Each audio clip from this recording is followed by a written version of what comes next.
আজকে আমার ভিউয়ারদের জন্য এমন একটি রেসিপি নিয়ে এসেছি। আপনাদের পেশোয়ারিতে গিয়ে আর মুরগ মাখান খেতে হবে না, বাসায় তৈরি করে ফেলতে পারবেন, খুব ইজি। চলুন ঝটপট দেখে নিই আজকের রেসিপি। মুরগ মাখান বানানোর জন্য প্রথমেই যেটা লাগছে সেটা হচ্ছে চিকেন। মুরগির বুকের মাংসকে আমি এরকম টুকরা করে কেটে নিয়েছি। এখানে 2টি ব্রেস্টের পিসকে কেটে ধুয়ে পরিষ্কার করে টুকরা করে নিয়েছি। এখন এর উপরে দিয়ে দিচ্ছি স্বাদ মতো লবণ। তারপর এখানে অ্যাড করে দিচ্ছি কাশ্মীরি লাল মরিচের গুঁড়া 1 টেবিল চামচ পরিমাণ। এটা খুব বেশি ঝাল না, কালারফুল হয়। টক দই দিয়েছি 2 টেবিল চামচ পরিমাণ। কালো গোলমরিচের গুঁড়া 1/2 চা চামচ পরিমাণ। গরম মশলার গুঁড়া 1 চা চামচ পরিমাণ। আর এখানে নিয়েছি সুইট পাপরিকা, এটাও আমি 1 চা চামচ পরিমাণ এখানে অ্যাড করলাম। খুব বেশি মশলাদার এখানে কোনো প্রয়োজন নেই। এখন ভালো মতো এটাকে মেখে নিতে হবে। মুরগির পিসগুলোকে একটু বড় করে কেটেছি, কারণ এটা ভাজার পরে আবার একটু পুড়িয়ে নিব, তখন একটু ছোট হয়ে যাবে, চুপসে যাবে, তাই।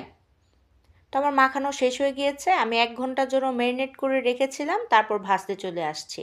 খুব বেশি তেল দেওয়ার প্রয়োজন নেই, কারণ এটা ব্রেস্টের পিস, খুব সহজে এটা সিদ্ধ হয়ে যাবে ভিতর থেকে। আর অতিরিক্ত ওভারকুক করলে এটা শক্ত হয়ে যাবে, জুসি ভাবটা একদম চলে যাবে। এপাশ ওপাশ আমি 5 মিনিট করে, 2 পাশে 10 মিনিট আমার টাইম লেগেছে এগুলো ভাজার জন্য। আর চুলার ফ্লেমটা মিডিয়াম টু হাই হিটে আছে। চুলার ফ্লেম যদি আমি লো রাখতে যাই তাহলে মাংস থেকে অনেক পানি ছাড়বে। যেই জায়গায় গ্যাপ পড়ছে আমি 1 পিস করে চিকেন দিয়ে দিচ্ছি, আর যেগুলো কালার চলে এসেছে আমি একটি একটি করে নামিয়ে নিচ্ছি। আমার আস্তে আস্তে সবগুলো ভাজা হয়ে গিয়েছে, আর আমি এরকম প্লেটে নামিয়ে নিয়েছি।